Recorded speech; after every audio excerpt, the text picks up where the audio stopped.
so welcome back to the channel, guys. It is me, 8744.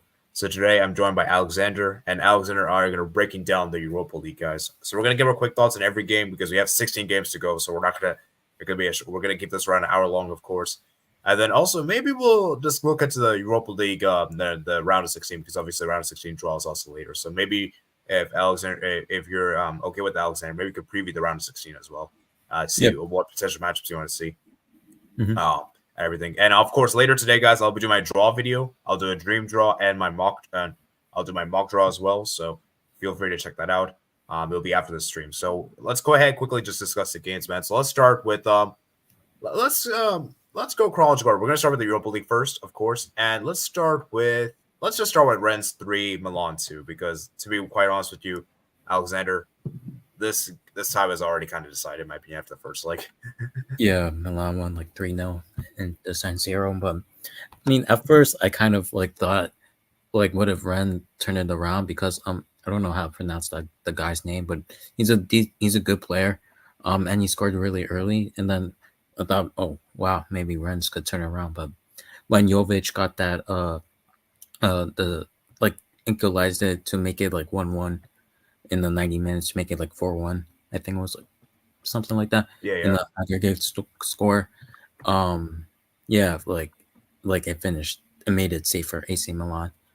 But it's impressive on how I don't even know how to say the guy's name for Rennes, but he's a decent player. He scored a hat trick. So even though two of those were penalties, I guess fair play to him. But yeah. But really, but Leao's goal was amazing. His solo run. Very good. That goal was so great. See, let's have this conversation about Leao, because Leao for me is a player that I think is very good in terms of dribbling, in terms of playmaking. But the one thing I don't like about Leao is that he's just so wasteful. I don't know if do you agree with me, Alexander? Because I feel like he's been incredibly wasteful in the final third. Yeah, for me, I feel like his decision making is really poor. I remember the Newcastle game, especially in I think it was the first game of the Champions League. His decision making is awful. But I think his talent, his dribbling, is there. It's just it's just decision making for me. Yeah. For Rennes, man. Like I said, I knew they could score goals, but I just didn't trust them to keep a clean sheet because of how good Milan is, how good their team is. So it wasn't really an issue of scoring goals. It was more of not conceding because like I said, if Rennes had kept a clean sheet, 3-0, going to go extra time, and things could be different. But obviously Milan just have too much quality, and those 2 goals, man. So yeah, and shout out to Borgored, man. Hopefully I'm pronouncing his name right. If I'm not. And also, there's this crazy stat out there that he's the first player to score a hat trick against Milan in all official competitions. So that's actually pretty impressive. So I did not know that, actually. So that's actually a very impressive stat. Unfortunately, though, it didn't really mean much for Rennes, obviously, on the day. And at least you go out with a fight. You don't get it's a good, respectable showing. Would you say for Rennes? Yeah, especially at home in front of their fans. The thing, they did show respectable for performance, and it's understandable that they did concede against Milan because they have the likes of Leao and stuff like that. But yeah, I think they played really well as well, Rennes. Yeah, and they do have a decent team, some young players as well. I think maybe they should have started Ludovic Blas, who's on the bench. He was on the bench, I think. Yeah, I think he's a decent player as well. I think he came on at the 70th minute, but maybe he should have came on earlier. Who knows? But yeah. And obviously the 2 penalties they gave away. So I believe Jovic, I know he gave away the penalty for the second one. Now I don't remember who gave. Do you remember who gave away the first penalty? Because I forgot. Let me see if I can find. All right, so it was great. So it was Kerr. Kerr gave away the penalty there. So Kerr. And then obviously Terrier won the penalty, and I think the third penalty was won by Clamato. So yeah, shout out to those guys. But yeah, I mean, like I said, man, we're just gonna quick thoughts. We're not gonna go into detail analysis because we're gonna be here all day. We want to keep this good, reasonable length, So yeah. Let's go ahead and move on to the next game. Shall we, Alexander? Yeah. Okay, we're going to do the early kickoff games first, by the way, and then we'll get to the late kickoff games. So I believe the other early kickoff game was, which was that one? Let's see. Let's do Toulouse Benfica. Let's do Toulouse Benfica next. Alexander, man, I don't know how Toulouse didn't win this game. That's my first thought when I talk about this game. Mm-hmm. Yeah, me too. Like, I'm surprised, like, on how like they have like many like clinical. I like their striker, like Dylinga. He's a really Dylinga's good. Yeah, like for me, like I'm surprised that they weren't like clinical, but maybe like they sold like some attackers during like the last summer transfer winter. Like his name was like Chaibi. He went to like Frankfurt. And then like maybe that's could be a problem. Like maybe if they kept like their best players, then maybe they could have been more clinical. But it's still like it's kind of annoying for Toulouse, especially at home. Yeah. But fair play to Neves, who was like the man of the match. I don't know if you know this, but his mother died last week. So oh yeah. I heard about it. I heard about it on social media. Yeah. I don't know, man. I'm not impressed with this Benfica team. Like, I'm just not impressed because the way they got through against Toulouse, man, it was just unexpected. In the first half as well, like they weren't really that impressive as well. Yeah, like they had 2 penalties. Mm-hmm.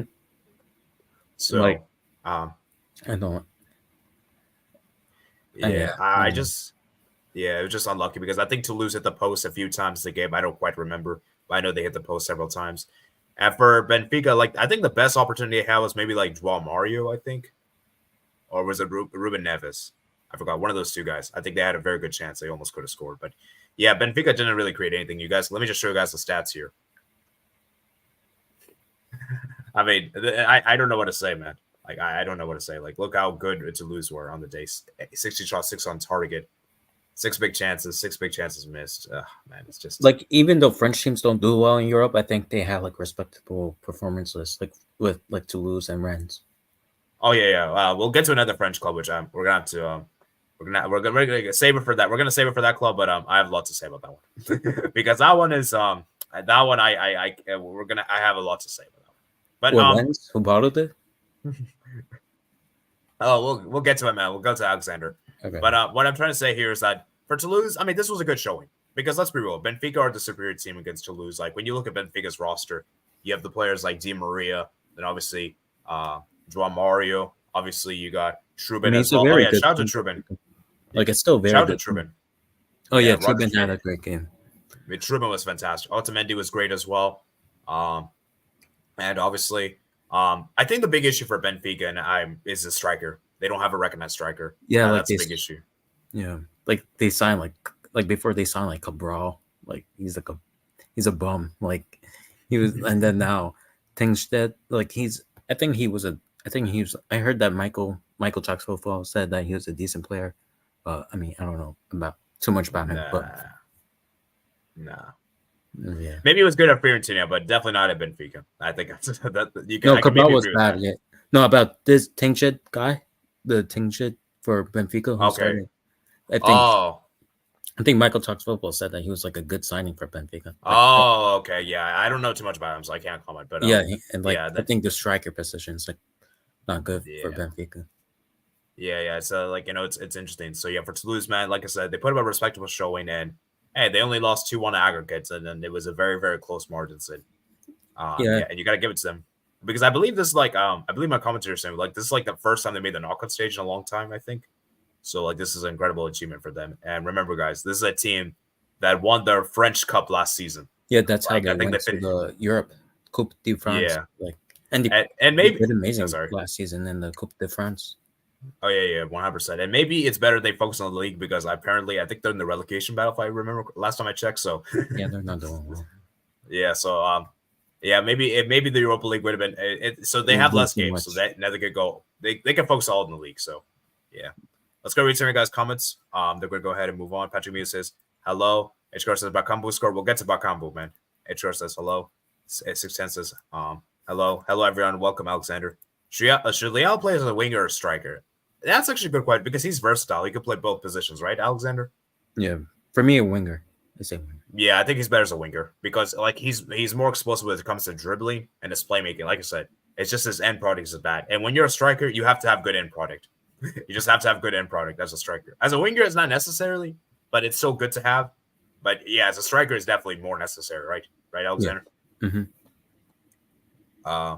Mike Non conceded 3 goals. The Americans plays together. Jovic doesn't often play and he got a goal. I mean, Jovic has a good record in the Europa League, guys. He's got a good record. Remember what he did with Frankfurt a few seasons ago? Jovic disappeared after going to Real Madrid. Pook said, hello, guys. Brilliant effort to lose, and the atmosphere was good. Oh, sorry. Do you want to say something, Alexander, about Luka Jovic, or no? Did you want to make a comment about that? I mean, Jovic is a good striker, in my opinion. Like, I think he's not a good lone striker. I think at Frankfurt, he was playing with Haller and Ante Rebic. Like, I think he's like good with like a partner or something like that, but not like by himself though. Yeah, and I think I just think that Real Madrid was too big for him. Like he like that was too big. Yeah, Real Madrid. It's a big. Yeah, you can big too much step from like Frankfurt to Real Madrid. Yeah, never gonna work out. Yeah. Atmosphere was fire. Fair play to lose. I'm sad for Toulouse. I'm sad for Braga. We'll get to Braga, man. We'll get to Braga. Roger Schmidt looks like dog dad. Benfica going through. H-Car says, low. That's sad emoji. Lisbon equals Europa League. H-Car says, why Bundesliga strikers flop elsewhere? I mean, I don't like the Bundesliga tax. Like, I think there's many good Bundesliga players that goes to other leagues like Premier League. Nah, I don't think you could generalize the entire league. I think it just depends on the player. I don't want to generalize anything. I don't like how fans, like, especially Premier League fans, do that. Like, if the players in the right system, I think they would flourish. All right. Let's talk about the next one, man. You were talking about Lens, right? Or you talking? Yeah. Lens. Lens was the club I was talking about. Yeah, Lens. Let me just start with saying this. Okay, Rennes, Toulouse, they give good fights against teams that are clearly superior to them on quality. I'm sorry, Lens and Freiburg, this is unacceptable because Freiburg and Lens. I mean, I don't know if you agree with this, Alexander. They're around the same quality, in my opinion, around the same level. Yeah, So, this is unacceptable. And to be 2-0 up away in Germany, I'm sorry, you got to see it out. You got to see it out. I agree. Like, no excuses. But shout out to Salah, who had a great game. Yeah. Salah was fantastic. And you have to give Freiburg a lot of credit here because they were 2-0 down. The goalkeeper made a horrendous error for that goal. Guys, check out the goal that Lens scored, that first goal, because that was a really bad error for the goalkeeper. Yeah. Do you agree? I agree. For Logan Costa. For the Costa. Yeah. So, and then obviously the second goal was a great goal from Wahi there. And then I don't know, man. Do you think Lens switched off after going 2-0 up, or do you think they thought, hey, we're already through to the next round, we could just be passive and just see it through? Or what? Yeah, I agree. I think they were too passive, and then Freiburg could grow into the game with with Salah, who I really like as a player. I think he's a good player. And etc. And Gregorich also, who turned up to win I think defensively at the end. I think Lens with the Gregorich, where he could just go around the goalkeeper and then just score that easy goal. I think Lens really turned off. I thought maybe naivety. Yeah. But I think it was a good game. Oh, yeah, man. It was a good game from a neutral point of view. It's just that if you're a French fan, and especially a Lens fan, you must be devastated. I'm so angry. I think Freiburg literally scored the last second. Well, I think it was the last minute, right before at regulation. Well, not exactly the last minute, but it was close in the stoppage time. So, yeah, and they almost could have won it there. I think Gregorich had a great chance to win it there at the end. Yeah, in regular time. Then I remember. They in extra time he scored. And also, guys, fun fact for you guys. This is a crazy stat. I actually just found out about this earlier today when I was watching the Europa League. And I love CBS Sports, guys. CBS Sports Galazzo was fantastic. They the commentator said that I think Christian Streich is the longest serving coach in the top 5 leagues. Currently.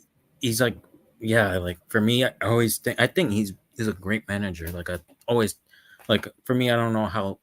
I think maybe he should went up to a bigger club in the Bundesliga. Maybe, I don't know, a Dortmund or something like that. like I don't know, because he's a good manager in my opinion. He went to like the DFB Pokal final, like in the year before, like in the I think he lost to Leipzig. Leipzig. Like Yeah, Leipzig, like I think. Yeah. he's been a great manager for them. Like I don't know why he hasn't went to like I don't know like a bigger club in Germany. I don't know. Yeah. So, yeah. I mean, I just thought I just thought it was. I just thought it's very interesting. So yeah. Like so, guys, get those likes up, and we're at 5 likes, man. Come on, we need to we need to be reaching at least 7 likes. Actually, really 10 likes, but let's start with 7 first. But yeah. I mean, like I said, man, you got to give credit to the coach there. Strike making those halftime changes, bringing on Gregoris, bringing on Wosif. And yeah, I just think that for Lens, man, they just blew it, man. They absolutely blew it. And this is why French teams, man, they just disappoint. At least one French team won today. So yeah. We'll get to that. We'll get to that French team later. But yeah, I mean, Freiburg, man. I want to ask you this question, Alex. Do you think they're an underrated team? Because I think they kind of are. Freiburg, yeah. For me, I think they're on the rise. Like with Christian Streich, we're kind of like Union Berlin. Like with Union Berlin, they like massively dropped off. Like I don't know why. Yeah. Like I don't know how they did, but they did. But with Freiburg, like I think they have some decent pieces. I think maybe they could be washed out in the Europa League for. And yeah. Yeah, definitely. So yeah, I think we're gonna do is this. We're gonna read your comments after every 2 games. So, yeah, and then let's go ahead and talk about the last early kickoff game, which I believe was this game, man. Quarterback 2, Braga 3. Wow. Yeah, this wow. So I mean, like, what a performance from quarterback. Like Braga, man. Like. Incredible, man. So they took the lead. Fernandez there with a great goal there. And then Giallo there scores a second goal. Very, very nice goal there. I think it was a free kick, man. That was a free kick, I believe, right? With Giallo's? Yeah, I think so, right? It was like a curling shot, like a curling. Oh no, it wasn't a free kick. It was like a curler screamer. And then credit to quarterback, man. Even down to 10 men, they still managed to score 2 goals. That's incredible. And especially late on, I think the goal scorer is like, I think for Krierbeck, the one who scored he's like 19. I think the commentator said. I think he's a young player. No, the other who scored like the last minute. Yeah, 19. Wow. 19. Wow. Jeez, insane. Yeah. And then obviously quarterback scored in the second and the extra time. Silva scored coming off the bench. Then obviously Braga got a penalty. Banza scored. I think you're like, okay, Braga should be able to. We're gonna go to penalties, right? Then Akundus. Okay, I'm probably gonna butcher his name. So no. Okay, I'm just going to Narim. Narimin scored the last minute to make it 6-5 at aggregate. And guys, fun fact for you guys: this is the first time quarterbacks made the round of 16 ever in their history of any competitions. Yeah, and that it's crazy, like in a dramatic fashion as well. Like I think Europa League has been is the best competition, European competition so far. Yeah, and shout out to Bruma, man. Even though Bruma was on the losing team on the aggregate, he still was fantastic. And yeah, Braga, man, do you think they had do you think they just I think you have to give credit to quarterback because they capitalized on moments of lapses of concentration for Braga, right? You would say. Yeah, I agree. And that maybe Karabakh kind of made it hard for themselves in this game because in the first they absolutely destroyed Braga. So maybe you know what I mean? I think so maybe they, but fair play to Braga. Braga tried, almost came back to take it to extra time, but Karabakh turned up at the end. Yeah. And and like I said, man, it's even more insane that they did this without down to 10 men. Oh, yeah, 10 men. Yeah, so incredible, man. Shout out to quarterback and Braga, man. This kind of odd happened because I remember, I think last season they lost to Fiorentina 4-0 at home. And then they almost came back, in the second away. And it's kind of the same thing here if you think about it, actually. It's like history repeats itself, it seems. Yeah. Oh man, so yeah, quarterback, man. Shout out to them, man. Shout out to them. I imagine quarterback wins the Europa League, guys. The craziness, this might be Actually, you know what? I want to ask you this question, Alexander. If I know this is not going to happen, but let me just ask this anyway. If quarterback does win the Europa League, would this be like greatest underdog trophy of all time for club football? In club football? Or, yeah. Yeah, I would say so. And maybe even in general, you could say, even if you include international, maybe you could even make an argument. You could. I don't know. Like Greece won the Euros and stuff like that. So. Yeah. And yeah. That might be a better stretch, but definitely for club football, it'd definitely be up there. Yeah, it will be up there for club football. Yeah, I agree. Yeah. All right. Holland's a Bundesliga striker. Long scratching my head. Holland Dortmund was better than Mensa because he had to carry. Now he's a one-dimensional player because he relies on KDB. No, I mean, I think he's still been good at Man City, but just not been as prolific as we expected him to be. Lawns missed Openda. I didn't get Holland had to carry Dortmund low. Bad day for French teams. Young talent Eric Schroon missed out through injury, but the next round is going to test opposition. Of course, either Strike or Simeone. Oh yeah, Simeone is also up there. So, yeah. I think it says CBS Sports Golazo UCL final coverage last season was atrocious. I don't know if I agree with that, but okay. Chris Strike doesn't want to go to another club. He was born in Freiburg. He loves his team. Yeah, he's loyal. That's another thing you have to give. That's all. Loyalty is also loyalty is definitely is not common in club football whatsoever. Mm-hmm. So, yeah. We said Braga, man. It was lost the first leg. Bundesliga is the most turbulent league. Any team's gonna have an insane rise, like Union Berlin. Any teams can fall like Schalke. Actually, do you agree with this statement, Alexander? I kind of agree. Like, for me, like people like don't really like just focused on Bundesliga, like only doesn't really care about Bundesliga because Bayern wins it, which is understandable. But for me, I like to see like the other teams and stuff like that. Like, I agree with this statement. Like sometimes like teams like Werder Bremen, like they're a big team in like club football in Germany. Like they're now like mid-table and stuff like that. Like. So these teams like are crazy, like with their downfalls or rises and then stuff like that. Yeah, I think I actually agree. Like we could see like any team coming out of nowhere, and any team could fall out of nowhere. Like Wolfsburg as well. Like they have like a massive downfall. Like they won the league. Oh yeah. Wolfsburg, Frankfurt. I would even argue Frankfurt have kind of fallen off compared to. Obviously, they haven't fallen off like badly as compared to Schalke. They haven't fallen that bad, but I would say Frankfurt as well. Would you agree? Yeah, even though they won the Europa League a couple of years ago. So yeah, we need Ezra to make a Euros once. 50% possession. That was only extra time. Rangers Frankfurt final 2022. Yeah. I still can't believe we got that Europa League final. Holland's first season, Man City reached new levels in his career. We say yep. Yeah, let's go ahead and move on, man. And yeah, once again, man, shout out to Braga, man. They put up a good fight, and Fernandez and Bonza scored, but yeah, it just wasn't to be, man. It wasn't to be.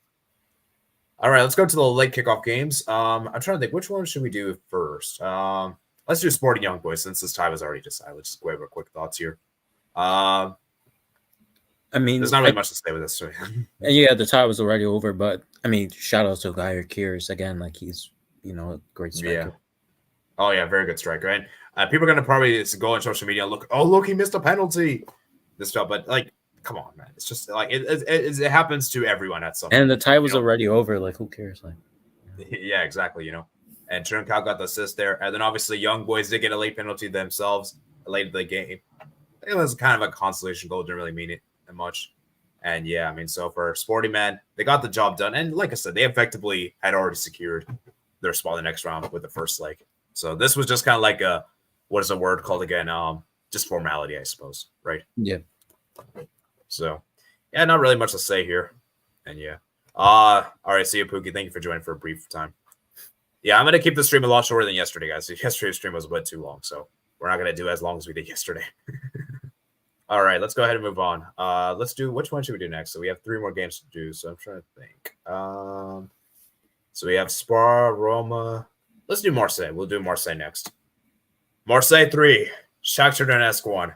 Marseille finally gets a win. Yeah. They're a mess, man. This club, bro. They're streamless. Oh my geez. This guys, I'm I might have to do. I might do a video about this club next week, guys. It's just that this week there's too much going on. So next week though, I'll definitely try to make a video about Marseille because this club, man, this club is just a mess, man. Like this club is a mess. But anyways, let's speak about the game itself, man. So Marseille, man, I thought they blew it. I honestly I thought they would crumble this game after giving away that stupid penalty early in the game. Yeah, excuse me. Mm-hmm. Very dumb penalty, and then obviously Marseille, man. Credit to them, man. They found a way through. Aubameyang scored the goal. And then obviously Marseille finally scored 2 late goals themselves. Aubameyang get the assist there for Sarr and Kondogbia. And yeah, I can't believe I'm saying this, but I'm going to say this right now. I feel like Aubameyang is the reason why they made it to the next round. Yeah, like you know that Aubameyang is now like the top scorer ever in the Europa League.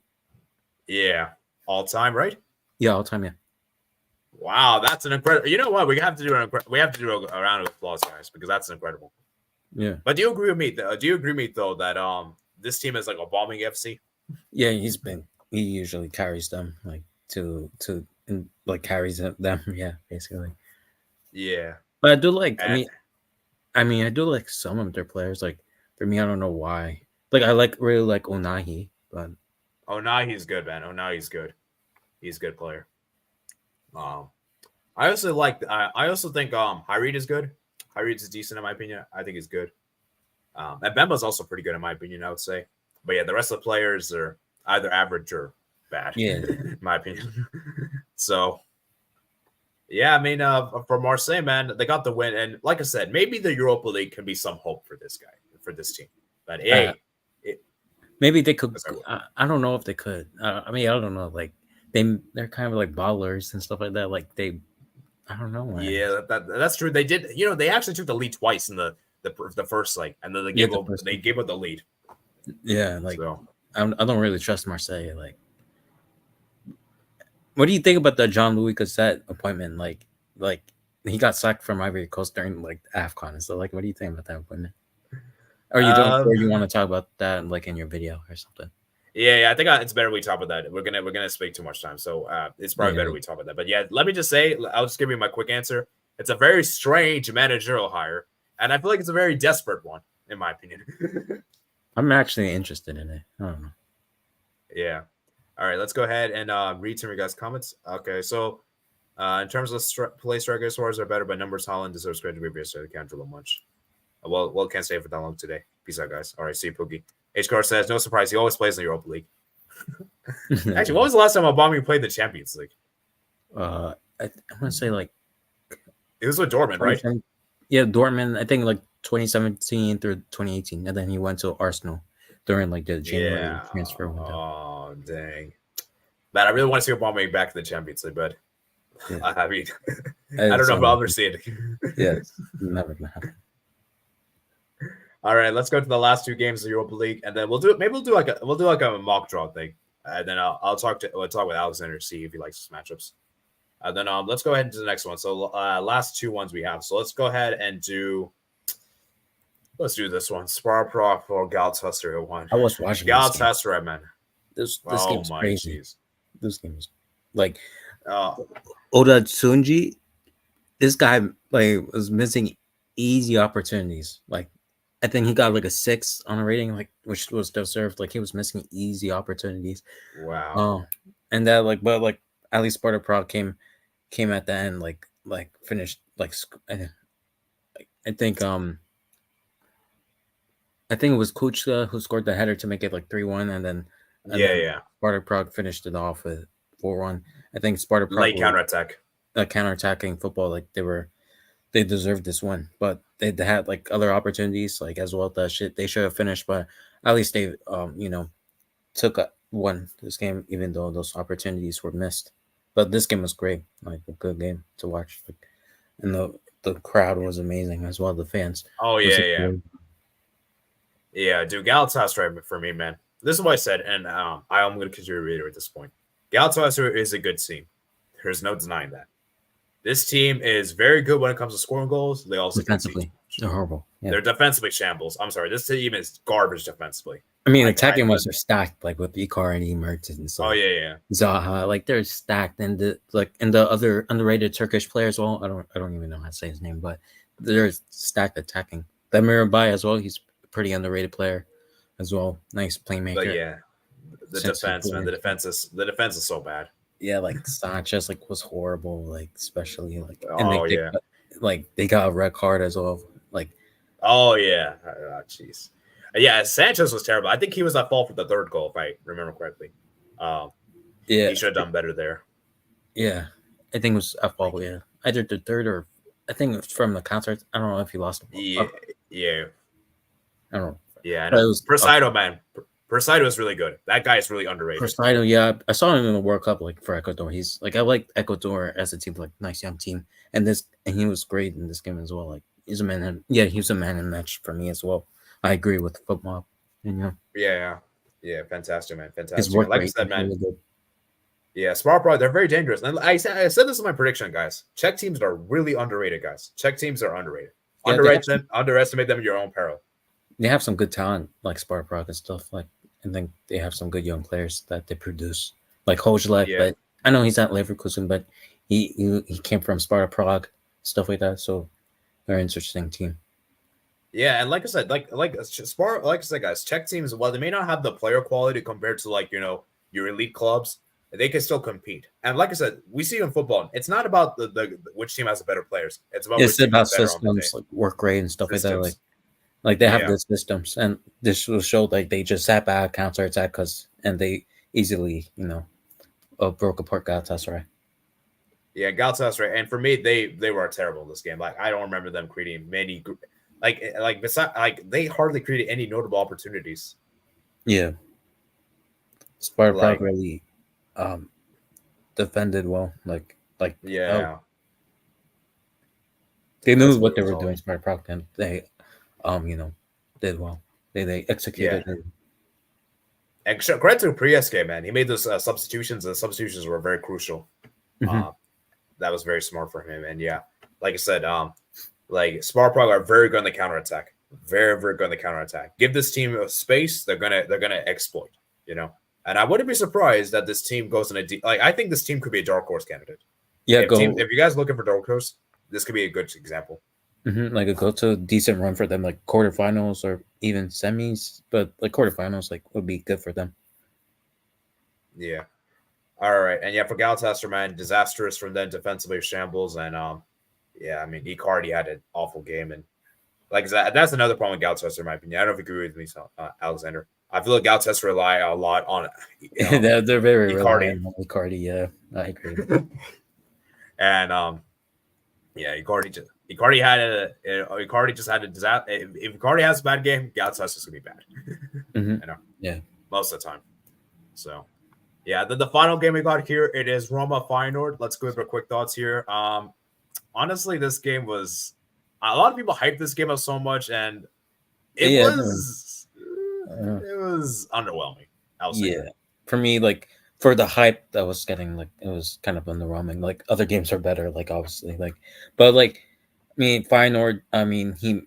At first, Feyenoord got the early goal, which was Santi Jimenez.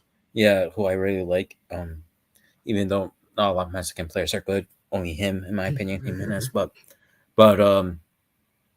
yeah, I didn't really enjoy the game. I don't know. It was underwhelming. Yeah. The Pellegrini goal was good. That was a nice goal. That was a great goal. Yeah. But after that, it was just it's just hardly nothing. I don't remember anything. I don't know. Maybe I'm being too harsh here, but wow. Oh, Whitefer. Ooh. Wow. Well, yeah, Whitefer chance, the 95th minute. I remember that chance. And I think I remember this. Oh my jeez, this was horrendous, man. Literally not a single shot on target the second half. This game was stinky. But I do like the Whitefer player. I don't know. Oh yeah, Whitefer. Yeah, there's actually a lot of rumors. Actually, I think Barca's actually linked to him, and we're actually linked to him, I believe. So, we're actually looking as a future DM potentially, and maybe it could work. I'm like I said, I haven't seen too much of him, so I can't really comment. Maybe you can give me a better judgment, Alexander. Yeah, I really like him as a player. I think. I don't know if he's really that. I don't know if he's ready to make that big move though, because Barca's I know we're in a mess right now, but Barca's still a huge club, it's gonna be too much pressure and stuff like that. But I don't know. I mean, it's kind of sucks that Feyenoord are out because I do like their team. I like their manager and stuff like that. Yeah. But for Arno me, Slot's done a great job. I don't like this Roma team. Like, I really not really impressed with them. So I mean, yeah. Credit to them, and obviously the penalty. Well, the penalty shootout. Obviously, the penalties were. It was a good shootout, I guess.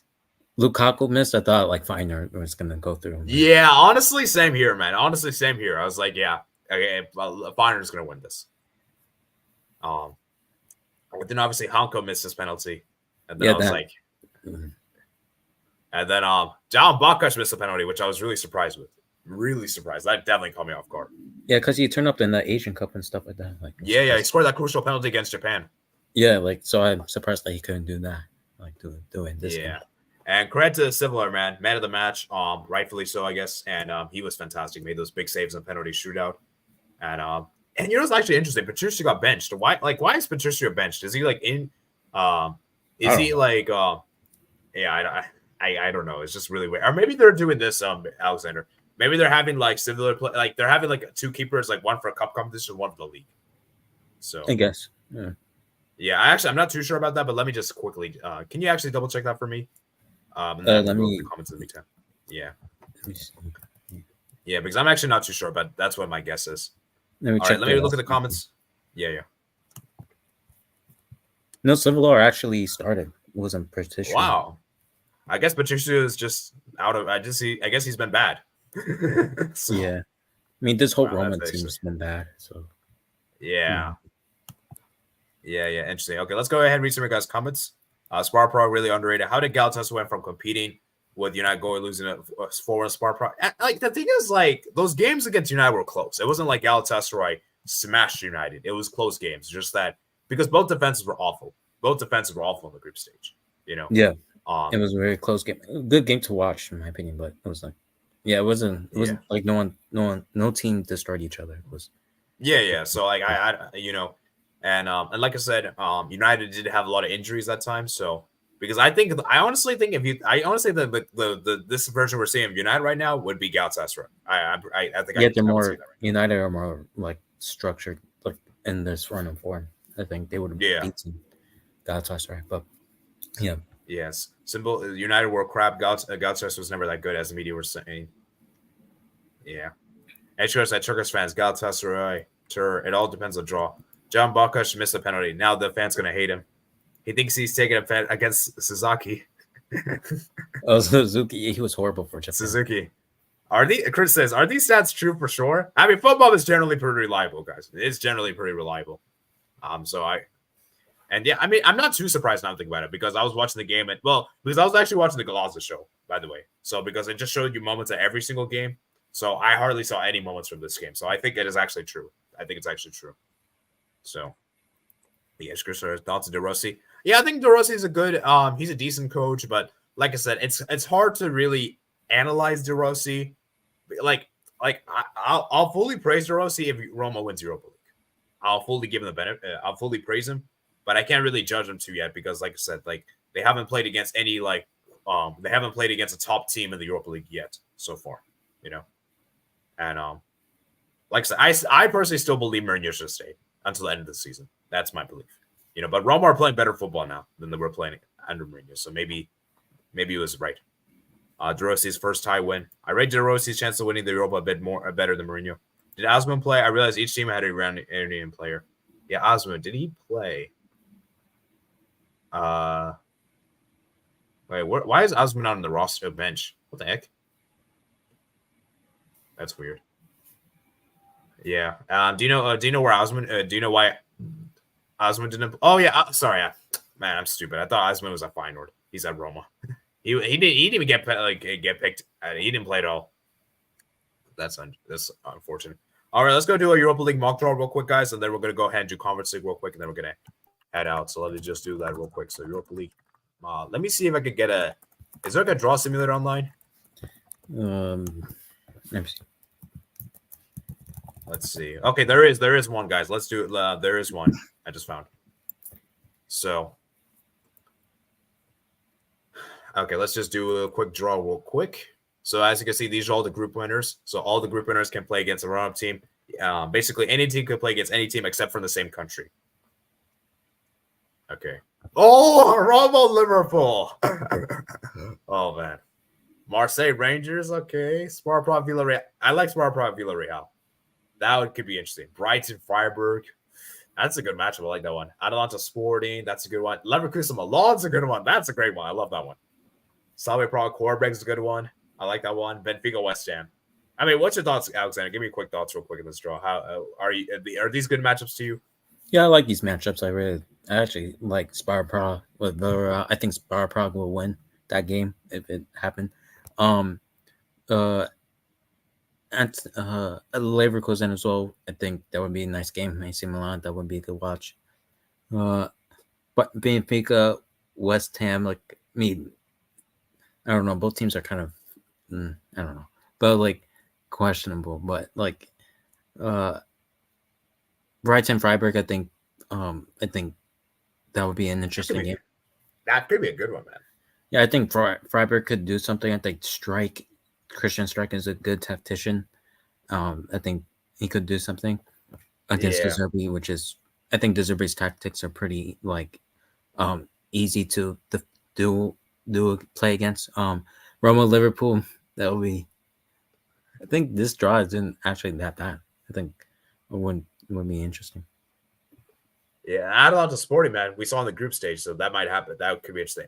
Atalanta Sporting as well. I think Atalanta has been good in good form as well. So, and Sporting is a good team as well. I think that would be, and they were also in the group stage as well. But we'll see what happens in there if it. Yeah, happens. I think Slavia Prague Korbrug. That's a match that a lot of people are probably going to skip over. But I think that could be a great matchup. That could be a very fun matchup. Yeah, that would be like great. I think with both sides, great. What's that word? Like at their home stadiums, like great. Atmosphere, like great atmospheres from both sides. I think for me, I don't know who could go through because like for me, I say Karabakh for me. Yeah, and both teams, I feel like kind of play a similar style. Like they're both really good in the counterattacks. I think it's kind of be interesting on because both are good counterattacking sides, and that would be interesting on how like who would have the possession and stuff like that. Like, yeah. All right, so let's go to the conference room, guys. So we spent around 42 minutes. Okay, I think I was decent length, and then we'll go to the conference again. Yeah, I don't think we'll have as much to say with the conference as we did. I mean, I don't think we'll have much to say with the conference compared to the Europa League. So let's do the early games first. Let's start with the first who we got here. It is Ludogorets 0, Servette 1. Wow. Ludogorets actually lost at home. What a surprise. Yeah. So, yeah, man, Servette, man, they got the early goal. Cognan scored a great goal there. Silly mistake there. I think it was from Gonzalez. I think Gonzalez was the guy that made the error. Yeah, they obviously passed it back towards the goal scorer. Yeah. And then it seemed like Ludogorets dominated this one. And Servette were really good defensively. Obviously the goalkeeper's man of the match, Frick, made a lot of saves in this game. So, yeah, I mean, do you have anything to add, or everything I said was pretty much correct? I'm surprised that Ludogorets lost because they were at home. I think they've been pretty strong in Europe, when they were in there. But fair play to Servette. I think tactically they got it right, just to sat deep and defensively, and then their goalkeeper Frick had a good job. And I saw the highlights; he did have some saves and stuff like that. Like it was really was focused on in the highlights and stuff like that. And man of the match deservedly so. So yeah. But totally poor mistake though, like from Ludogorets. Like it was an early goal as well, like literally passing them back to who scored the goal for Servette? I don't know. It was Cognac. Cognac. Yeah, sorry, Pasha. Yeah, like it was a totally giveaway, but it was a nice goal from him though. Cognac, like between the goalkeeper legs and stuff. It was a nice. I like those type of goals, but I mean it was a poor mistake from Ludogorets. Oh, yeah. And the weird thing with Ludogorets is that this is a team that could do very well at times and then do very bad at times. Like, they're a very weird team. I don't know how to call this. They're very inconsistent is the right word. Do you agree, Alexander? Yeah, I agree. Yeah, because I believe in the group stage, they lost to Nordsjælland 7-1, and I believe they beat Fenerbahce 2-0. So, those were, really weird results. But Nordsjælland's a really good team. I really like that team. But No, but losing 7-1, though, was crazy. I mean, yeah, 7-1's wow, yeah. And then that same team beat Fenerbahce. They don't make sense from a logical point of view. That's what I'm trying to say. Like, you can't predict this team. This team this team is like crazy. Like, this team is weird. And yeah, like I said, as we just mentioned, like they're really good at home, generally speaking. And the fact they lost at home is actually surprising. So yeah, interesting. Yeah, and shout out to Servette, man, because I think this was. How is this an upset, or would you say it's not an upset? For me, I think it's an upset. Like for me, like how Ludogorets. Yeah, like, because I believe Ludogorets have more European pedigree. Yeah, more European pedigree. Didn't they go far in the Europa League last season, or they didn't? They did, or out. I don't really remember, to be honest. I have to look back, but yeah, I don't think Servette was in European Cup this last season. I'm pretty sure of that. Yeah. Do make Google check real quick. Yeah, then we're gonna go ahead and move on to the next game. We got it here. It is what's the next early game we have here? I think was the oh yeah, actually let's talk about this game first. Let's talk about this game. This game was actually yesterday. Ghent won, Maccabi Haifa won. I mean, for this game, Maccabi Haifa took the early lead. Period, scored a nice goal there, and then Ghent were dominating the second half. Like Ghent put all the pressure that they finally got the equalizer there, but it wasn't enough to win. And obviously, Maccabi Haifa did go down to 10 men. Where did they go down to 10 men late in the second half? He again did everything they could to score, but Kayuf, man, made some big saves. I believe Ghent hit the post a few times in the second half, and yeah, Ghent go out, man. And it's I think they're missing Orban. I think they sold Orban to Lyon. Yeah, and I think and they also sell Coopers. Like, how do you sell? How do you sell? Yeah, how do you sell? Oh, sorry.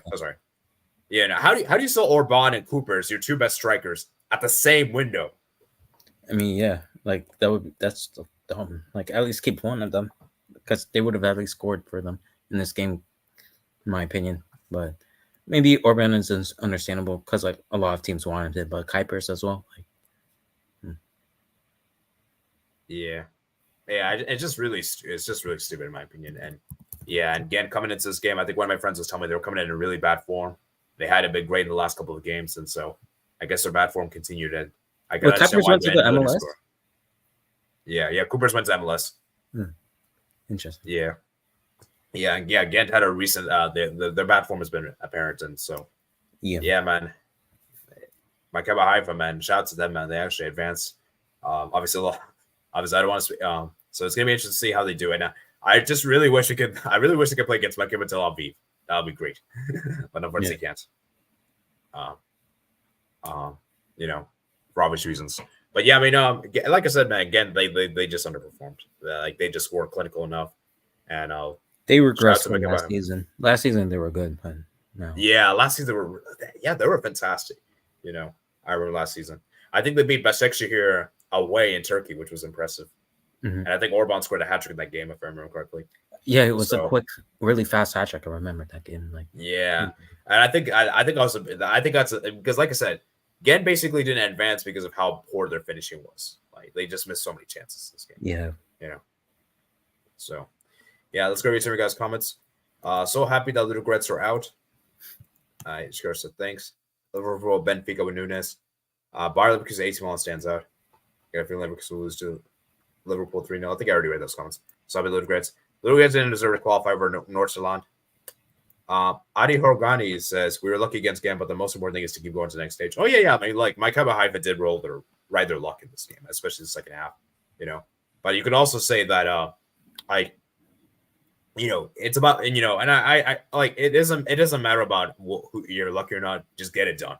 Just get it done. That's what it comes down to the competition side. You just have to find a way to win, and Ghent didn't do it. So, it's a shocker from Ghent. Yeah, it's definitely a surprise. I think a lot of people predicted Ghent to advance. Do you think Maccabi Haifa was on like the rise in Europe? Like they did decent enough for them in the Champions League last season, and then that's actually a good point because what's actually interesting. They defeated teams on the road, and they're like the games that they weren't expected to win. They weren't expected to get results. Like they defeated Ghent, I think they defeated the Greece team, Panathinaikos, I think, and they defied the odds. Like I don't think many Maccabi Haifa fans expected to be in this position. In the round of 16 of the Conference League, so that's actually pretty impressive. Patrick Mealy says, "Well done, quarterback, and Mike Haifa." Maccabi Haifa is really impressive. I love how athletic the team are. Yeah, this team is actually very athletic. Like they're that's actually impressive. And obviously, Period is a very good striker. He's an underrated striker. All right, let's go ahead and move on, shall we? Let's talk about the next two games. So the next game we got here, the next early game. What's the next early game we had? Actually, let's do this one. Real Betis 0, Dinamo Zagreb. Oh, sorry, that was the first. Sorry, I clicked the wrong one. I clicked the first site, and he clicked the second like. My bad. So Dinamo Zagreb won, Real Betis won. Ah, man, Real Betis, man. Yeah. I don't know, man. This Real Betis team looks mid. Like it feels like this team really needs Isco, and without Isco, this team is mid. Yeah, Isco's like a talented player. I think anyone would take Isco if you're not like Real Madrid or like a Man City, or like maybe those. I don't know, like Real Madrid or Man City. You don't need him, but like I think Isco would really. I really like Isco, man, and I think like Real Betis, especially like a side like that, needs him. And that for me, Dynamo Zagreb really deserved this. To go through, I think they were really dangerous on the counter attack and stuff like that. So I think, yeah, as well. So I think they should have even like won, like not just like I know they won like the tie, but I think they could have won like in this game as well, like in the 90 minutes. Oh yeah, Petkovic, that post there, the 22nd minute, that was a great chance there. And I mean, the Dinamo Zagreb created more dangerous opportunities. Real Betis, if you look at the XG, the shots, like they didn't really create. Like there wasn't any real nice great peaky goal from Bakambu, like with the back heel type thing. Yeah, that was a nice finish. But other than that, like they didn't really do anything. Yeah, and in the second half, man. Then that was a really good cut play there. That whoever got the assist, so Hoxia got the assist from Kaneko. Great finisher from Kaneko. And yeah, I mean, like I said, man, Real Betis didn't really create anything, and they were very lucky. They were very lucky that penalty wasn't given, because for me, I don't know. What do you think? Do you think that was a penalty? Because I feel like that might have been. That I don't know. I feel like that. I don't know. What do you think? It could have, in my opinion. Yeah, I think it was. I'm talking the one that Bellerin made that foul for. Yeah, I think it should have been, but in my opinion. Yeah, it should have been a penalty in my opinion. So, but it didn't really change anything, and yeah, Real Betis just didn't really create any dangerous clinical opportunities, and yeah, it's actually impressive, man. It's actually impressive for Dinamo Zagreb to do this, man, as a Croatian team, and like I said, man, a good solid performance, and yeah. Let's see, and yeah, Bakambu scored. So at least Bakambu could score for his club team, but not his country. Yeah. Interesting. But yeah, I mean, it's interesting. And actually, I'll be honest with you. Before this game, I didn't even know Bakambu was a Real Betis player. I didn't even know he signed for Real Betis. He was like playing in Turkey before, like. So. Yeah. So it's interesting, man. Yeah, for Real Betis, man. Disappointment, man. They disappointed Europe, and I think with Real Betis' elimination, I think it's fair to say Spain will not get an additional spot in the Champions League, unless Real Madrid wins the Champions League. Yeah, which I don't think so, but yeah, I think disappointing from Spanish clubs. Yeah, disappointing from Real Betis. All right, the final game, the final early kickoff that I'm going to read you guys' comments is Bodo Glimt 1, Ajax 2. And I'm sorry to say this to any Ajax fans. This was a disgrace. An absolute disgrace. Bodo Glimt destroyed them, bro. Like, I feel bad for Bodo Glimt. Like, they should have taken it's on Bodo Glimt, but like, I mean, for Ajax, they were like horrible. Like they were dunked on from Bodo Glimt. Oh yeah, dude, but they were terrible. And they were horrible. Like yeah, and I don't know. I do think Bodo Glimt got robbed, because I feel like they kind of did to some extent. Kind of. What are you talking about? Like what? Oh. Okay, let me go through the course of the game. So from the first half, man, Ajax were Bodo Glimt were dominating. Ajax scored that goal out of nowhere, Berghaus, and yeah, Ajax they had a lot of good chances there. Hoj obviously had that chance there, 37th minute, and then obviously this chance. And then this is where, for me, it was a disgrace.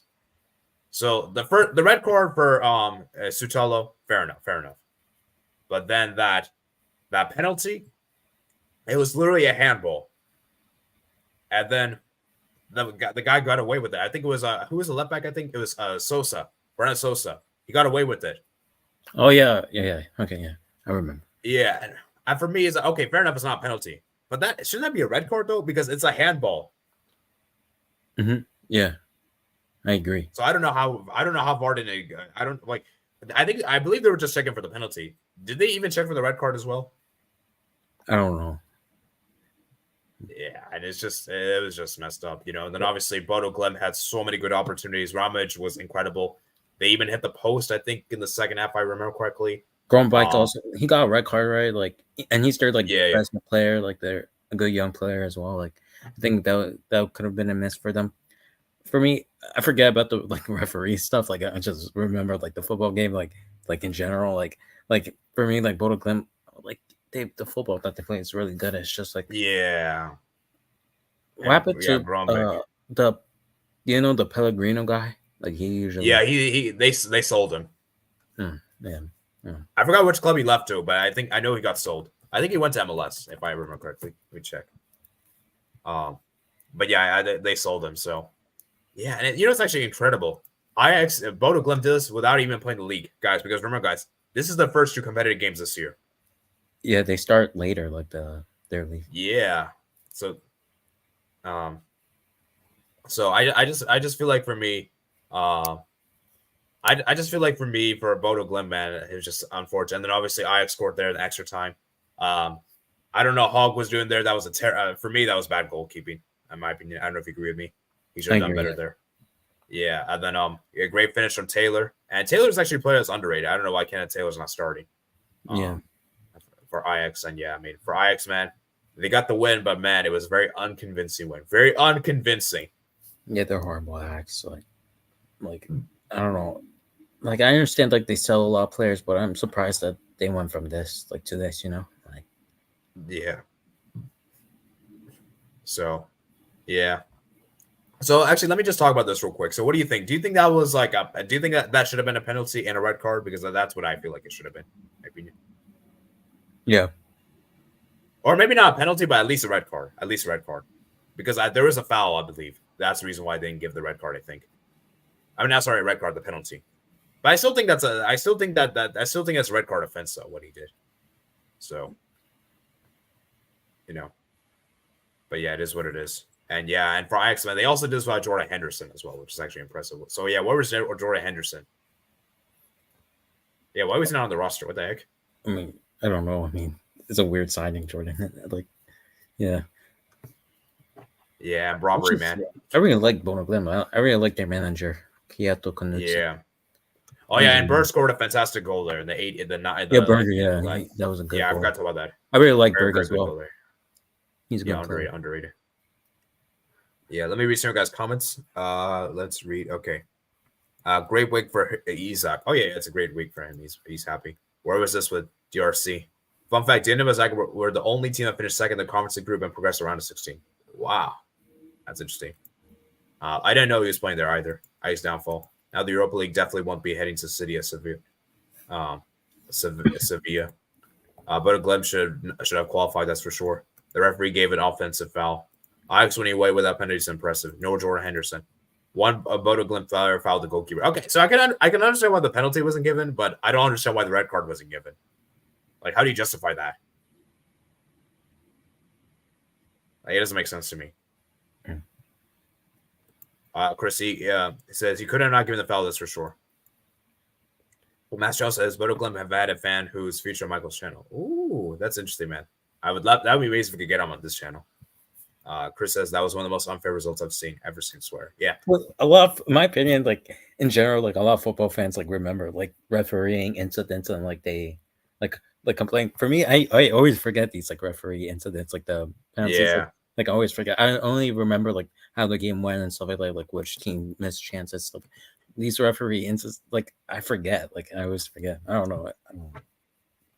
I don't know, but yeah.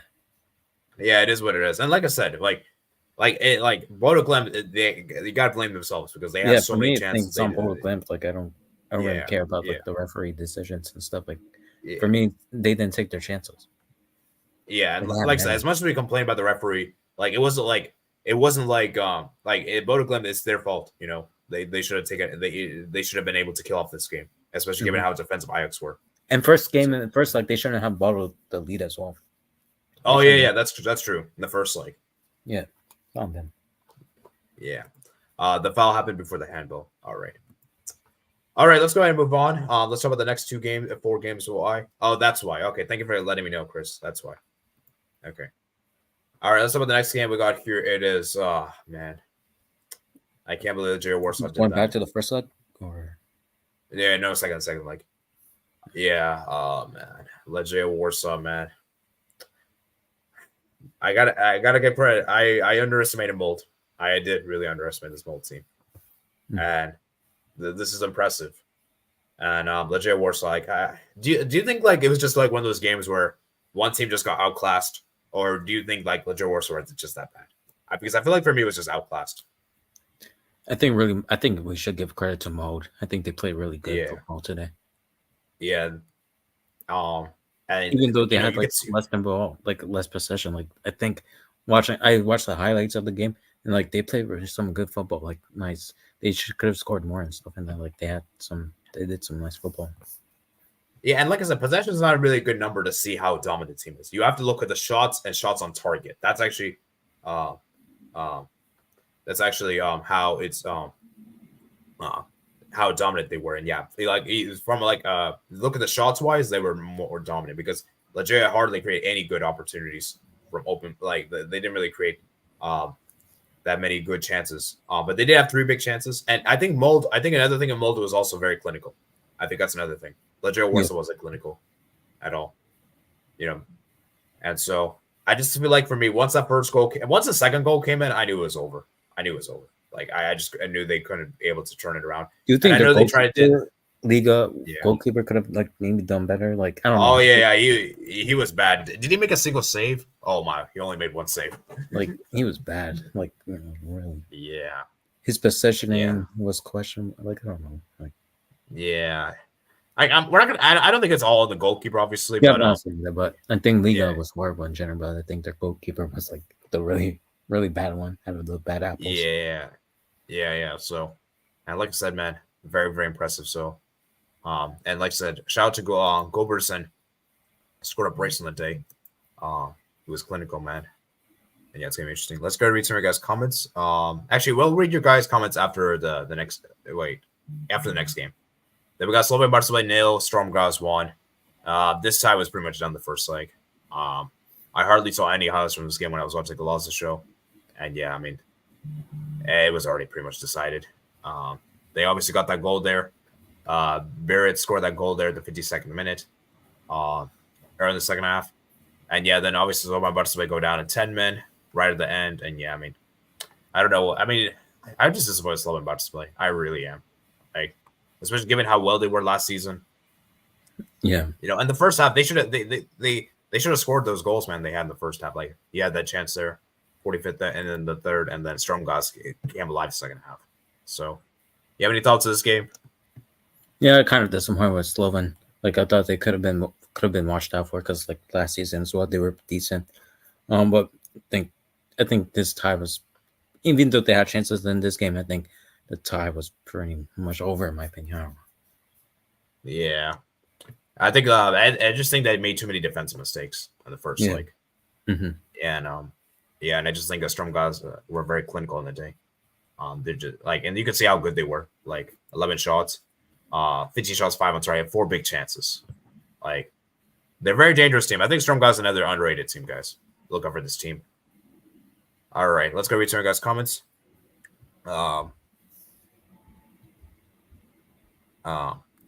Legia Warsaw are looking moldy.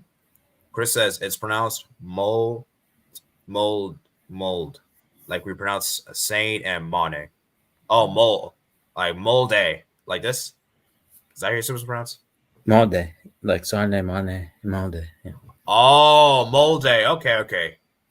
Thank you for letting me know, man. I apologize, man. Like I said, man, there's just so many pronunciations to do that I can't remember every team's pronunciations. So.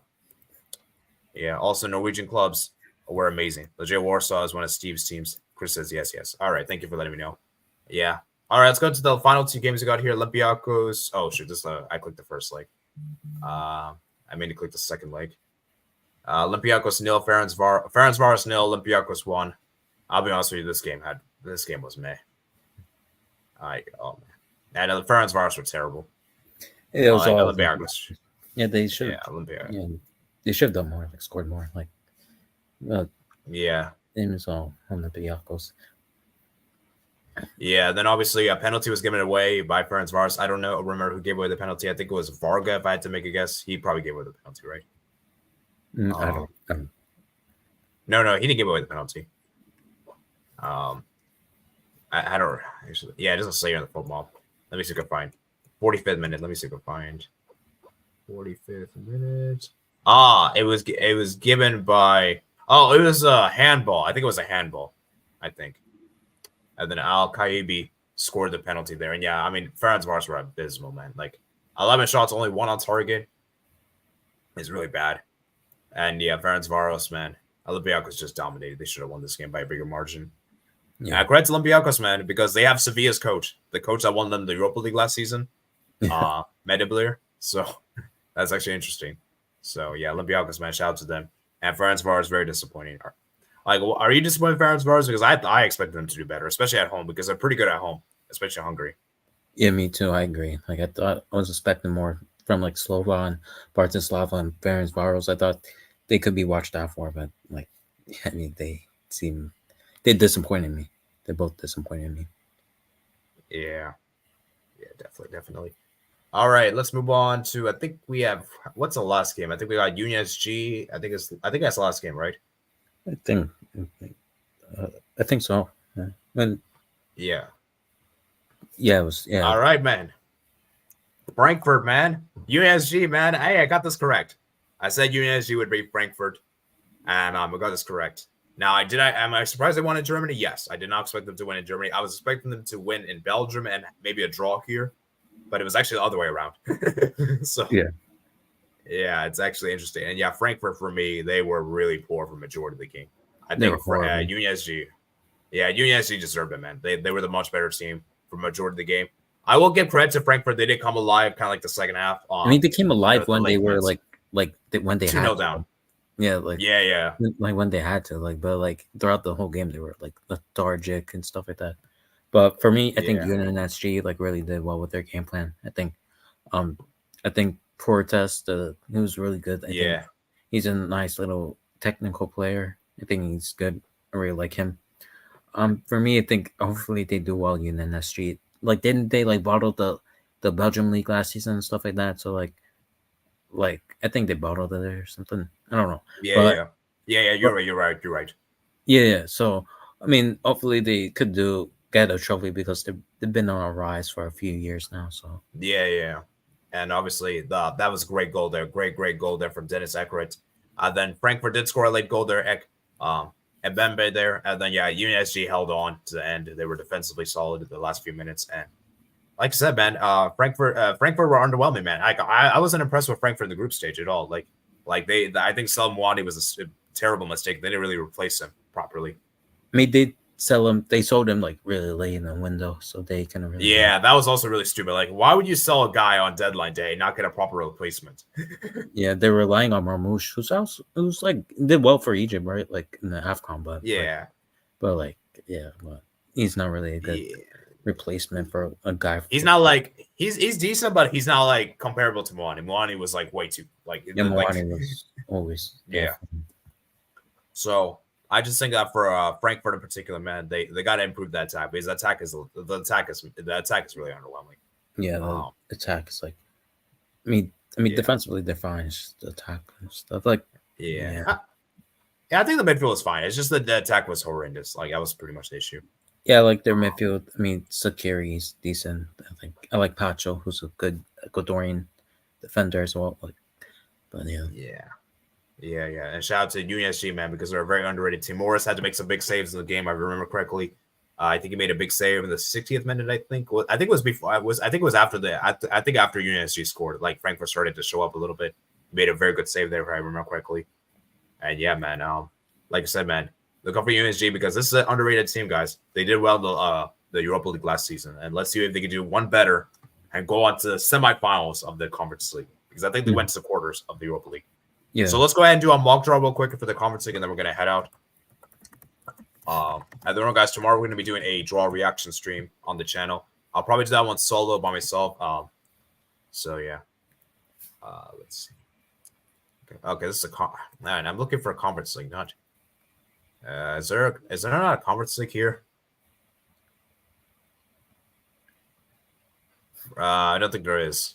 Man, that's unfortunate. Man, I thought there is. Can you search your end if there is? Because I feel like that. Oh wait, hold up. Maybe the site actually has. Oh wait, I clicked right there. What do I do? Doesn't it? Right here. Yeah, wait, hold on. I got it. Yeah, Europa Conference. Oh, this is outdated. This is a group stage, so. Oh. It's not the knockout stage. That's weird. Oh wait, hold up. Maybe it's right here. Okay, they got it. So I had to click. Why did? Okay, whatever. All right. Okay. And they spelled Olympiacos wrong. It's with a C, not K. Okay, let's go to the matchups.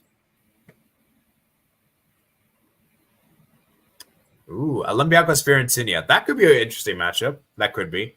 Yeah, although I still feel like there's a clear favorite. I'm not gonna say which team it is, but I think it's obvious. Fenerbahce Servette. I think Fenerbahce. Yeah. Okay, now this is interesting though. Dinamo Zagreb versus Club Brugge. That would be a good matchup in my opinion. That would be nice, interesting. Yeah, like I think that's a close one. That could go either way, I'd say. I wouldn't be surprised Maccabi Haifa knocks out Lille. I wouldn't be surprised. I don't know, man. I heard Jonathan David's been in really good form recently. I mean, yeah, Jonathan David. Yeah, I'm just thinking about like French clubs and how Maccabi Haifa has been doing. Oh great. Yeah. Maccabi Haifa has been doing great in Europe, like Champions League. They being like Juventus at home, like. Yeah, that's true. Nice. Like. The thing is, Lille can't. Maccabi Haifa at home. The first thing has been huge. Yeah. Then the next one, Victoria Pleasant UNC. That's a good matchup. I like that matchup a lot. Yeah, me too. Molde versus Aston Villa. That could be a good matchup. Pog versus Sturm Graz. That's a great matchup as well. I like that one. And Ajax versus Maccabi Tel Aviv. That's an interesting one. Yeah. Because I do think that. Because a lot of people are probably going to pick Ajax there, but I don't know if Ajax beats Maccabi Tel Aviv, to be honest with you. Yeah, especially with this Ajax team, like they're not really that good. Yeah. All right, let's go to read some of your guys' final comments. We're going to head out. Yes. Game of the week in the UEFA competitions. What was the best game to you? Let's do it for each competition. So Champions League, I would say best game. I guess PSV Dortmund. I said PSV Dortmund as well. I think it was pretty into-win. I think PSV should have scored, like with Tillman and stuff like that. But it's not them. And then for the Europa League, I would say probably Sparta Prague Galatasaray. Well, actually, no, that's a bit one-sided. I forgot what was that game? What was that game? Karabakh and Braga? Yeah, actually, you know what? I would say that one. Then for the Conference League, I would probably say, I guess Ajax Bodo Glimt, I guess. Yeah, it was a thing. I think it was a good game. I think it was really into-win. I think should have just won though. Yeah. Chris says Ferencváros players for some reason were looking like amateurs. Chris said UNSG can win the Conference League. Adi Hogani says the only problem with Maccabi Tel Aviv is that they can't play at home. You need to remember. Oh yeah, I forgot about that. And also, I just realized I think the games that I think Maccabi Haifa and Tel Aviv is going to play at their neutral venues, I don't think any fans are going to be allowed. So that whichever team have to play against those teams, that's going to be difficult because they're likely to not have any fans. Yeah.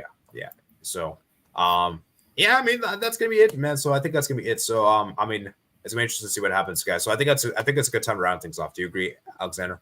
Yeah, I think so. Yeah, I agree. Yeah. So I hope you guys did enjoy today's stream. Please remember to like and subscribe. Please remember to click that join button to get access to member streams, guys. Remember, guys, tomorrow we're gonna be doing our member stream tomorrow. So I hope I can see you guys there. I will do a draw reaction to the draw. It'll probably be a short draw reaction, maybe like 30 minutes. Just give you guys my quick thoughts. I'll try to do it at around noontime. So I'll try to do my lunch hour. So, because obviously you guys know how it works. So I'll try to somehow. I might have to do it for my phone, guys. I might have to do it for my phone. I don't know. I'll figure something out. What we're gonna do. but it's going to be a short stream tomorrow. Just be aware. And yeah, I think that's gonna be pretty much it. So anything from you, Alexander, before I head out? I mean, hopefully you could come to my channel as well, Alexander Reports Football as well. So. Oh yeah. But subscribe to 8744 channel. I know. Subscribe to 8744 channel and like his stream, and hopefully you could interact in the comments as well about your thoughts about the European games, Europa Conference and Europa League. Yeah. And actually, let me while we're doing this, I actually should have done this a lot earlier. Let me actually send a link to his channel, guys. I'll put it in the description and also the chat as well, live chat as well. Give this guy a subscription, guy. Give this guy subscribers, man. I don't think you have a lot of subscribers, so let's try to grow your channel, man. Let's try to grow your channel. Yeah, thank you. So, yeah, and thank you for having me on. Yeah, no problem, man. So yeah, I think that's gonna be interesting, guys. Like I said, later today, guys, I'll be doing my dream draw and a mock draw as well, and it should be interesting. So please remember to like and subscribe. Let's check how many likes we're on the stream before I head off. So let's see how many likes we're on. We are currently on. Let me like this stream as well. Okay, 7 likes. Okay, yeah. It's a bit underwhelming, but it's okay. I think people watch the replay, so yeah. That's one thing I like about the YouTube streams, that you can always watch the replay if you miss out. So yeah. Anyways, for the replays and stuff. Yeah. So yeah, I mean, 8. Okay, let me refresh one last time. I'm going to head off. I just liked it. So yeah, I think we got 8. Okay. So let me see how many likes. We should be at 8, I think, right? Yeah, 8. I like it. Okay. Yeah. Okay. This is decent. Okay, 8 likes is good. Okay, so I think we're gonna round up here for today. So if you guys enjoy, please remember to like and subscribe. And yeah, I'll see you guys later, man. Peace out. Bye. And shout out to Balkan Word for being a YouTube member.